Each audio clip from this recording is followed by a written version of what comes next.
إن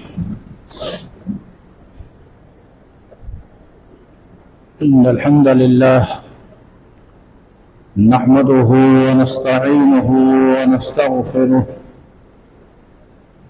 ونعوذ بالله من شرور أنفسنا ومن سيئات أعمالنا من يهده الله فلا مضل له ومن يضلله فلا هادي له وأشهد أن لا إله إلا الله وحده لا شريك له وأشهد أن محمدا عبده ورسوله أما بعد فإن خير الحديث كتاب الله وخير الهدي هدي محمد صلى الله عليه وسلم وشر الأمور محدثاتها وكل محدثة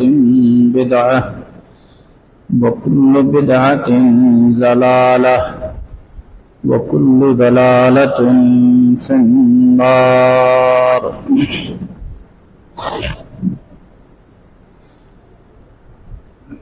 أما بعد فأعوذ بالله السميع العليم من الشيطان الرجيم.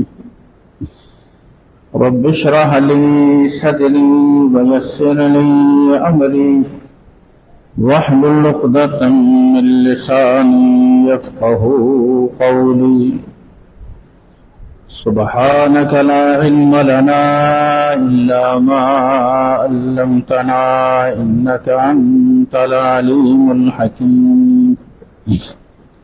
رب أعوذ بك من همزات الشياطين وأعوذ بك رب أن يحضرون.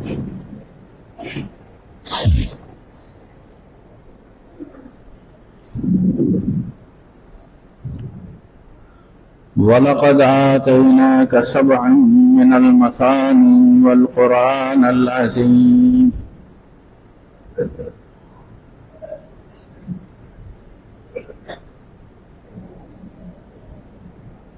ارشاد باری تعالی ہے کہ وَلَقَدْ آتَيْنَاكَ سَبْعًا مِنَ الْمَثَانِي، اے پیغمبر ہم نے آپ کو 7 آیتیں دی ہیں جنہیں بار بار پڑھا جاتا ہے، اور ہم نے آپ کو قرآن عظیم دیا.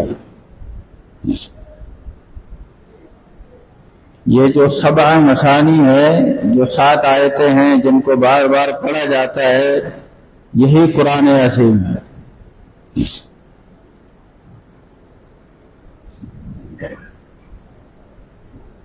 اس آیت مبارکہ کے اندر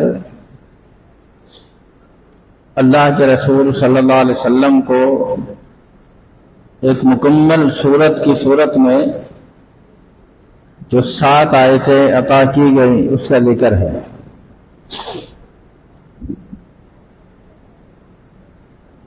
قرآن مجید کی جو موجودہ ترتیب ہے، جس کو ترتیب مصحف کہا جاتا ہے، اس اعتبار سے قرآن مجید کی سب سے پہلی سورت ہے، یعنی سورۃ الفاتحہ. اس کو آپ سورۃ الفاتحہ کہیں، سورہ الحمد کہیں. سنن دارمی کے اندر اس سورت کو سورۃ الشفا بھی کہا گیا.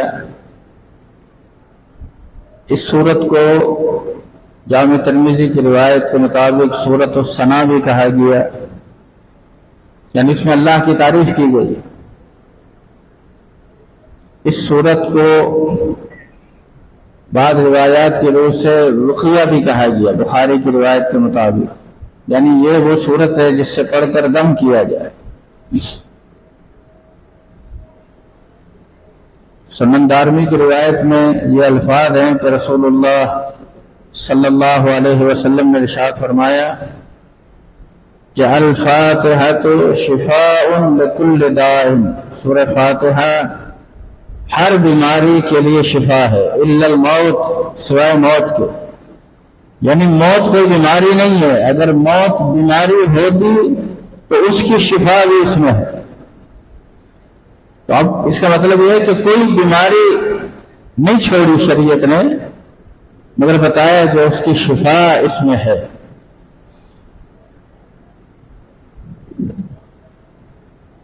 اس صورت کے تعلق سے صحیح بخاری کے اندر یہ روایت موجود ہے، موطا امام مالک میں یہ روایت موجود ہے، دیگر کتب میں بھی موجود ہے۔ اللہ کے رسول صلی اللہ علیہ وسلم نے اپنے ایک صحابی جناب ابی بن کعب رضی اللہ تعالی عنہ کو آواز دی، بلایا۔ ابی بن کعب رضی اللہ تعالی عنہ نفل نماز پڑھ رہے تھے، انہوں نے نماز مکمل کی اور پھر اللہ کے رسول صلی اللہ علیہ وسلم کے پاس گئے اور کہا اللہ کے نبی آپ نے مجھے بلایا۔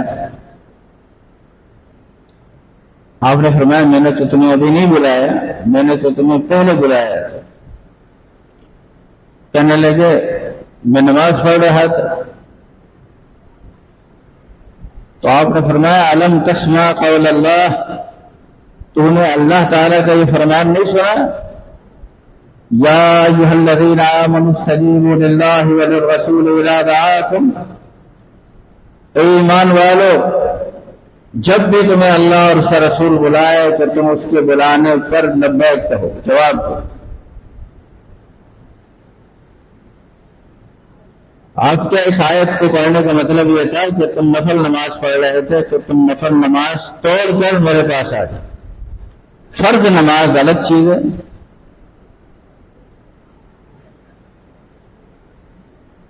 پھر اسے مسئلہ بتانے کے بعد آپ نے فرمایا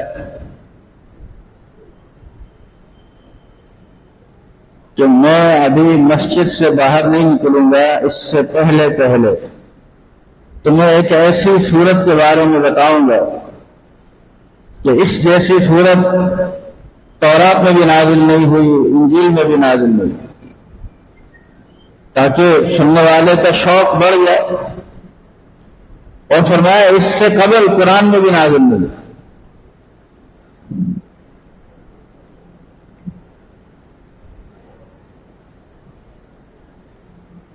اب چونکہ اللہ کے نبی صلی اللہ علیہ وسلم نے کہا تھا مسجد سے نکلنے سے پہلے بتا دوں گا، جناب ابی بن کعب رضی اللہ تعالیٰ عنہ کہتے ہیں میں اللہ کے نبی کے ساتھ چل رہا تھا مسجد میں، اور آہستہ آہستہ آرام سے چھوٹے قدم سے چل رہا تھا،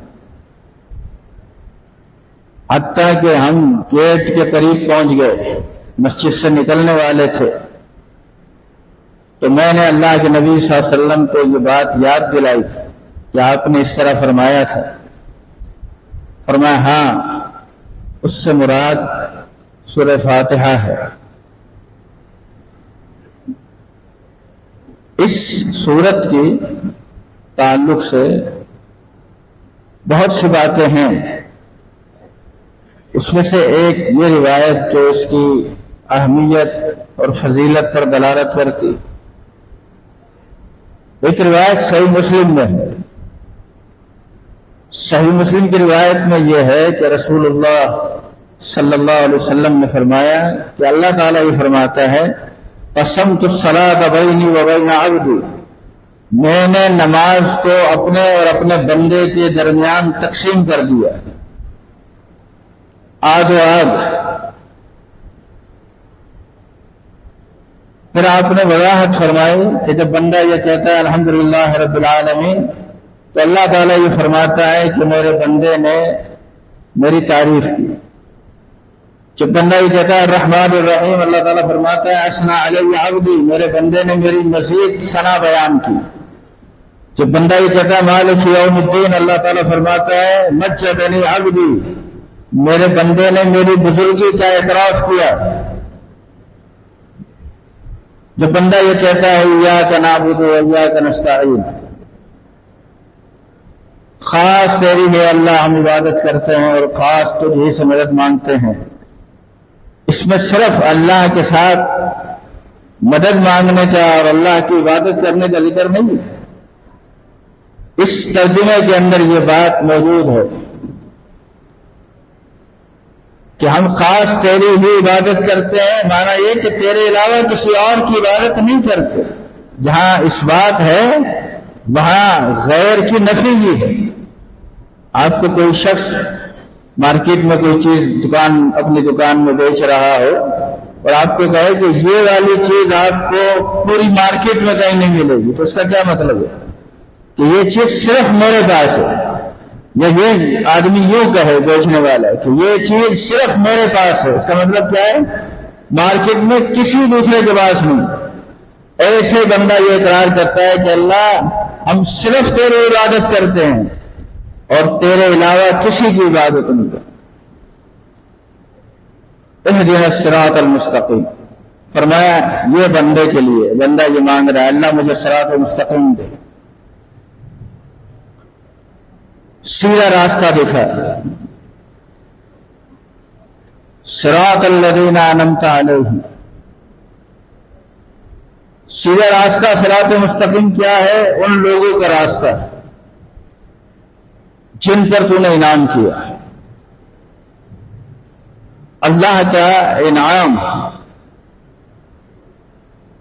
اللہ کے انعام یافتہ لوگ کون ہیں؟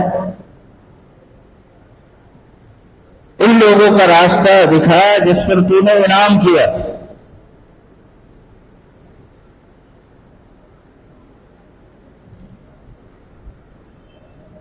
یہ انعام یافتہ لوگ ایک جماعت کی صورت میں اللہ کے رسول صلی اللہ علیہ وسلم کی یہ تیار کردہ جماعت اللہ کے نبی کے دور سے لے کر اس جماعت کے پیروکار، اس جماعت کو حق کو سمجھنے والے، اس جماعت کے سے اللہ کے نبی صلی اللہ علیہ وسلم نے جو طریقہ امت کو دیا وہ لینے والے،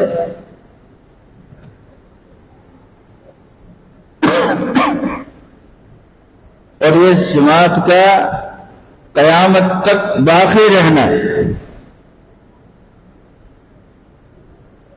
آپ نے فرمایا لا تزال طائفۃ من امتی، میری امت کا ایک گروہ، ایک جماعت ہمیشہ حق پر قائم رہے گی، لا یضرهم من خالفهم،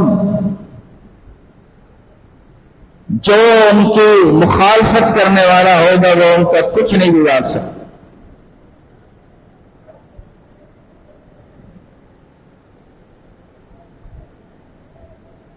یہ نہیں ہے کہ ان کے مخالفین نہیں ہوں گے، لیکن ان کے مخالفین جتنے بھی ہوں گے وہ یہ چاہیں کہ اس جماعت کو سرے سے صفائے ہستی سے مٹا دیں، ایسا نہیں ہو سکتا، ایسا نہیں ہو سکتا۔ لا یضرهم من خالف، ہمیشہ یہ جماعت رہے گی۔ ایک اور حدیث میں اللہ کے رسول صلی اللہ علیہ وسلم نے اس کی وضاحت فرمائی، فرمایا ستفترق امتی، ان قریب میری امت بٹ جائے گی، سنتین و سبعین فرقۃ، 72 فرقوں میں بٹ جائے گی۔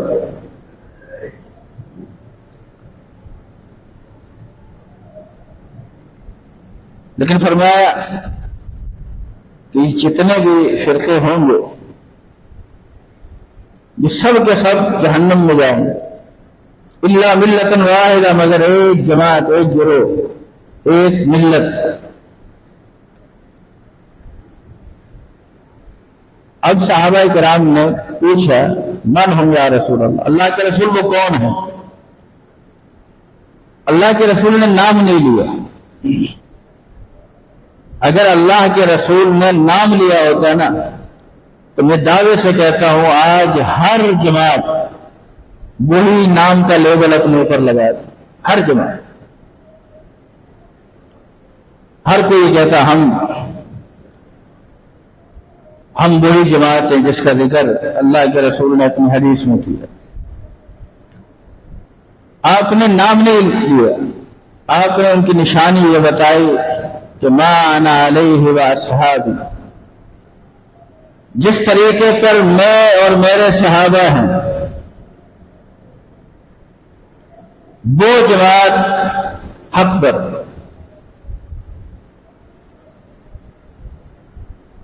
آپ یہ عمل کرتے ہیں، کیوں کرتے ہیں؟ اللہ کے رسول صلی اللہ علیہ وسلم کے فرمان سے ثابت ہے۔ آپ یہ عمل کرتے ہیں، کیوں کرتے ہیں؟ صحابہ کرام نے یہ عمل کیا۔ اے اللہ ان لوگوں کا راستہ دکھا جن پر تو نے انعام کیا۔ اللہ کا انعام کن پر ہے؟ فرمایا ومن یطع اللہ والرسول، جس نے اللہ اور اس کے رسول کی اطاعت کی، جس نے اللہ اور اس کے رسول کے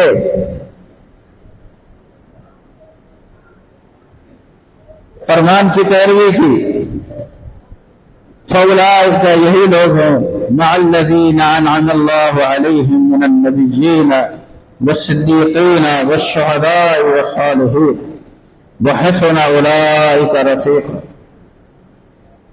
یہی وہ لوگ ہیں جن پر اللہ نے انعام کیا، اور اللہ کا انعام کس پر ہے؟ یہ اس کا ذکر ہے آگے۔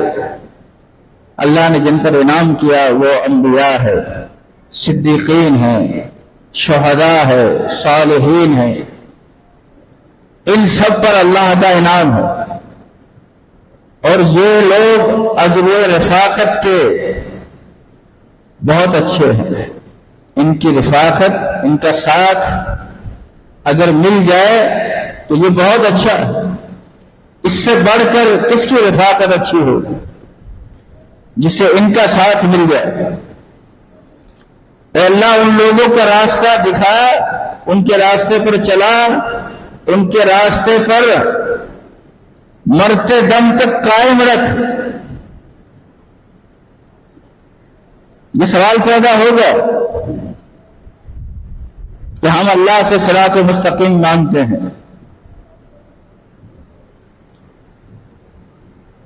تو اللہ کے رسول صلی اللہ علیہ وسلم کے بارے میں تو قرآن مجید میں یہ گواہی دی گئی انک علی صراط مستقیم، پیغمبر آپ سیدھے راستے پر ہیں۔ آپ بھی نماز پڑھتے تھے، آپ بھی نماز میں سورہ فاتحہ پڑھتے تھے، آپ بھی نماز میں یہ آیت پڑھتے تھے، تو پھر اس کا کیا مطلب ہے اللہ کے نبی اللہ سے صراط مستقیم مانگتے؟ ہاں، اللہ کے نبی صلی اللہ علیہ وسلم اللہ سے اس آیت کے ذریعے یہ دعا کرتے کہ اللہ مجھے اس صراط مستقیم پر مرتے دم تک قائم رکھ۔ صراط مستقیم کا مل جانا، ایک آدمی کو سمجھ میں آ جائے کہ یہ صحیح ہے۔ کئی لوگ اعتراض کرتے ہیں، ہاں یہ بات جو آپ کہہ رہے ہیں، یہ جو آپ لوگ کرتے ہیں یہ صحیح ہے۔ آپ کو معاشرے میں ایسے بہت سے لوگ ملیں گے، اسے صراط مستقیم نصیب نہیں ہوئی۔ نصیب کس کو ہوئی؟ اس نے تو اعتراف کیا کہ یہ سچ ہے، یہ حق ہے، لیکن مانا نہیں۔ ایک شخص نے سب کچھ دیکھا اور پھر مان لیا، مان کر عمل کرنا شروع کر دیا، اس سے صراط مستقیم عطا ہوئی۔ لیکن اس آدمی کے بارے میں بھی ایک خطرہ ہے۔ ہر وہ شخص جس کو اللہ نے قرآن و سنت پر عمل کرنے کی توفیق دی ہے، وہ کبھی بھی اپنے اس توفیق پر، اللہ کی اس عطا پر کبھی بھی اس کو گھمنڈ کرنے کی، کبھی بھی اس کو فخر کرنے کی، کبھی بھی اس کو اترانے کی ضرورت نہیں ہے۔ نہ جانے کب اللہ تعالی کو اس بندے کی کوئی ادا پسند نہ آئے اور اللہ اس سے یہ صراط مستقیم چھین لے۔ اس لیے یہ دعا ہے کہ یا اللہ مجھے صراط مستقیم پر قائم رکھ، ہمیشہ قائم رکھ، مرتے دم تک قائم رکھ۔ صراط الذین انعمت علیہم،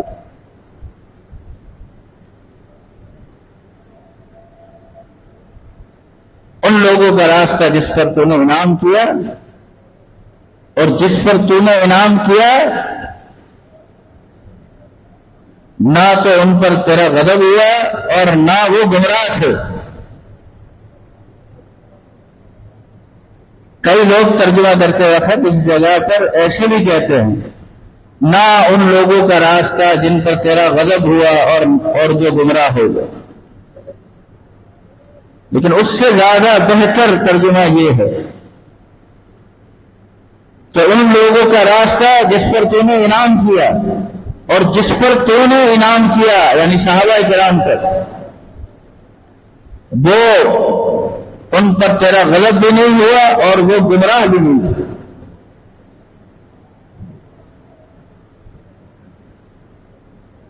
وہ راستہ ہمیں عطا فرما۔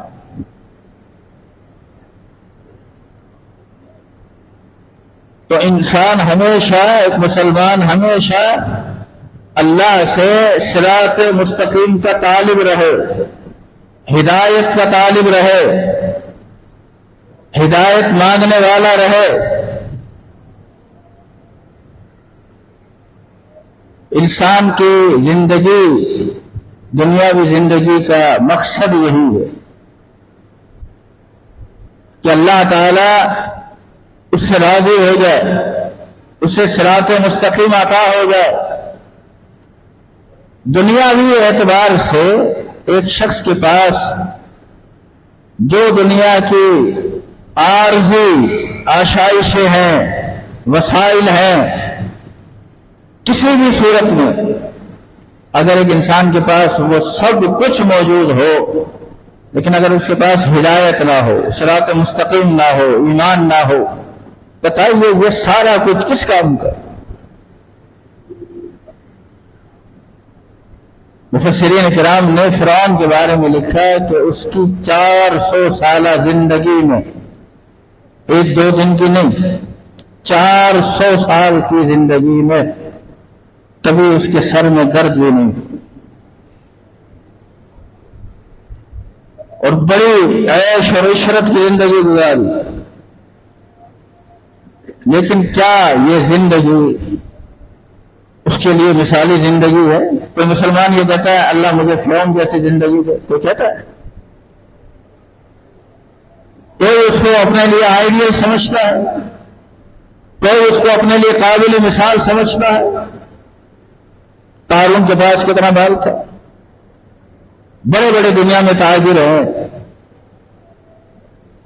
وہ جتنا بھی اپنی تجارت کے بارے میں، اپنے بارے میں بتائے کہ مجھے پاس اتنا مال ہے، اتنا ہے، لیکن قارون کا جس طریقے سے اللہ نے تذکرہ کیا اس کے مال کا، ایسا مال تو کہیں نظر نہیں آتا۔ لیکن کیا کوئی ذی بصیرت انسان، کوئی سمجھدار انسان یہ کہتا ہے کہ مجھے قارون کے جتنا مال ہوا؟ وہ تو بڑا مثالی آدمی، بہت خوش نصیب ہے۔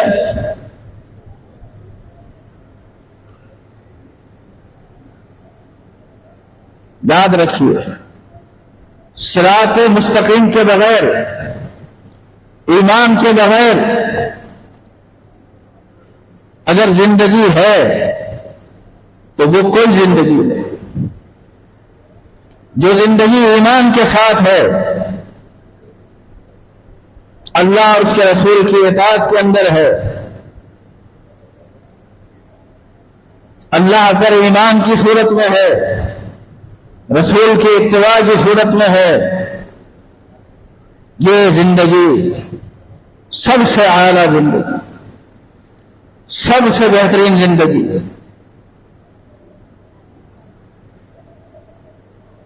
مثالی زندگی ہے۔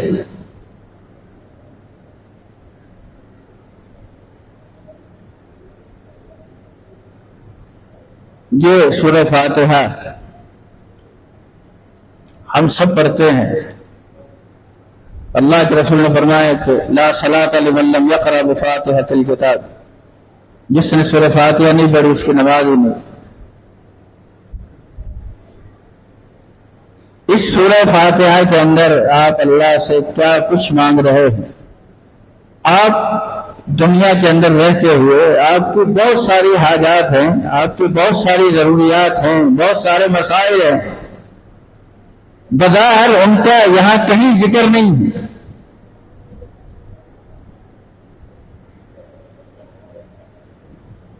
لیکن اگر آپ غور کریں تو اس سورہ فاتحہ کے اندر آپ کی جو ضروریات تھی اس میں بھی آپ کو یہ نقطہ سمجھایا گیا کہ دنیاوی طور پر جتنی بھی چیزیں ہیں جو انسان کو زندگی گزارنے میں اس کے کام آتی ہیں، ان میں سے کوئی بھی انسان کی زندگی کا مقصد نہیں، یہ سب ضرورت زندگی ہے۔ ضروریات زندگی میں اگر کوئی چیز آپ کو زیادہ مل جائے تو آپ کی ضرورت سے زائد ہے، آپ کو کچھ کم مل جائے گزارا ہو جائے گا، نہ بھی ملے تو گزارا ہو جائے گا۔ بہت سے لوگوں کی بہت سی چیزیں ضرورت ہے لیکن انہیں نہیں ملتی، تو کیا ان کی زندگی نہیں گزرتی؟ لیکن جو ضرورت ہے وہ مقصد زندگی نہیں۔ مقصد زندگی یہ ہے کہ انسان کو اللہ تعالی نے اپنی عبادت کے لیے جو پیدا کیا، انسان اس مقصد کو پالے، کامیاب ہے۔ پھر وہ کسی اور حیثیت میں، کسی اور طرح سے، کسی اور معاملے میں کامیاب نہ بھی ہو، کوئی پریشانی کی بات۔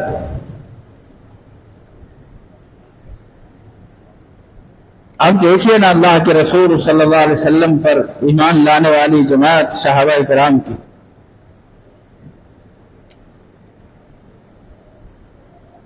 کہ حالات کیسے بھی ہوئے،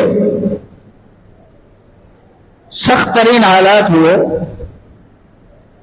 یعنی یہ حالات تھے ابتدائی دور میں، ابتدائی اسلام میں، کہ صحابہ کرام خود اللہ کے نبی صلی اللہ علیہ وسلم کے ساتھ شریک ہو کر مسجد کی تعمیر کر رہے ہیں۔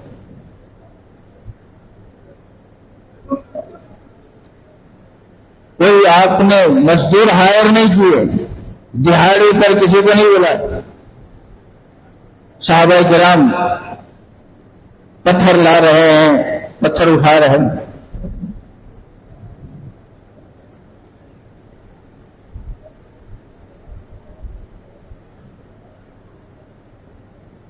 اور کہہ رہے ہیں اللہم لا عیش الا عیش الآخرہ، اے اللہ زندگی نہیں ہے مگر آخرت کی زندگی۔ اس وقت بھوک بھی ہے، پریشانی بھی ہے، سخت گرمی کا موسم بھی ہے، پسینے بھی نکل رہے ہیں، لیکن یہ سب کچھ اللہ کے نبی صلی اللہ علیہ وسلم کی موجودگی میں آپ کے ساتھ اس مسجد کی بنیاد رکھی جا رہی ہے۔ فرماتے اللہ آرام تو اصل آخرت کا آرام، فاغفر للانصار والمہاجر، اے اللہ مہاجرین اور انصار کو معاف فرما دے۔ اللہ کے نبی فرماتے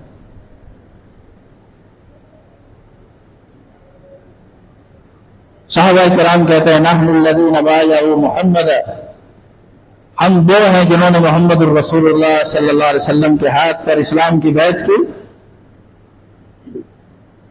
علی الجہاد ما بقینا ابدا، ہم نے محمد الرسول اللہ صلی اللہ علیہ وسلم کے ہاتھ پر جہاد کی بیعت کی کہ ہم جب تک زندہ ہے اللہ کے نبی صلی اللہ علیہ وسلم کا ہر مشکل مصاب دیں گے، اس لیے کہ دنیا کی کوئی مشکل نہیں ہے اور دنیا کی کوئی آسانی نہیں۔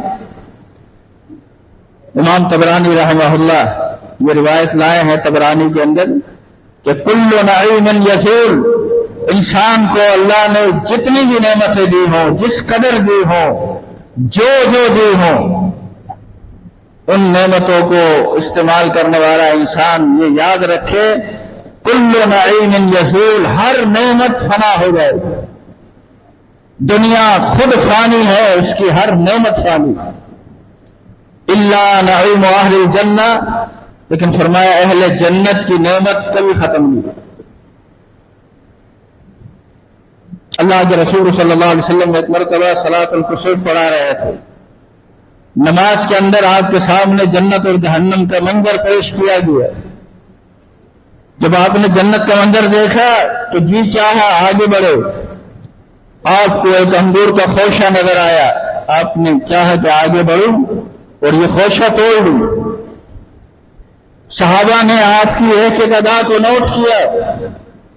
نماز کے بعد صحابہ نے کہا اللہ کے نبی ہم نے دیکھا آپ نماز میں آگے بڑھے تھے، فرمایا مجھے جنت کا نظارہ کرایا گیا، جنت کا منظر پیش کیا گیا، میں نے دیکھا ایک انگور کا باغ تھا، میں نے سوچا اس کا ایک خوشہ توڑ لوں، اور اگر میں خوشے کو توڑ لیتا لَأَكَلْتُمْ مَا بَقِيَتِ الدُّنْيَا، جب تک دنیا باقی رہتی وہ ختم نہ ہوتا تم اس کو کھاتے۔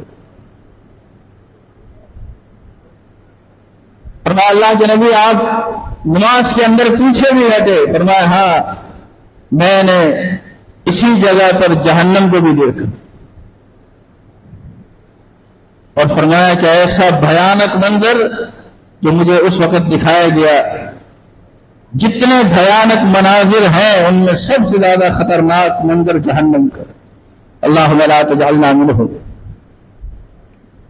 میں عرض یہ کر رہا تھا کہ یہ سورت جو پہلی سورت ہے قرآن مجید کی ترتیب کے اعتبار سے، اور جس کو ہم میں سے ہر شخص جانتا ہے، اس کو ہم پڑھتے ہیں، بار بار پڑھتے ہیں، کم از کم اس کے اس مفہوم پر غور کیجئے کہ آپ اس میں اللہ سے کیا مانگتے ہیں، اور اللہ کی سب سے بڑی نعمت آپ کے پاس کیا ہے۔ یعنی اتنی بڑی نعمت جو ایمان کی صورت میں ہے، جو صراط مستقیم کی صورت میں ہے، جو اللہ اور اس کے رسول کی اطاعت کی صورت میں ہے، اس سے پا کر بھی ایک آدمی پھر اپنا تجزیہ کسی ایسے شخص کے پاس، ایسے شخص سے کرے جس کے پاس یہ دولت نہ ہو، تو اس سے بڑا بدقسمت کون ہے؟ اللہ تعالیٰ سمجھ کی توفیق عطا فرمائے۔ اقول قولی ھذا واستغفر اللہ لی ولکم۔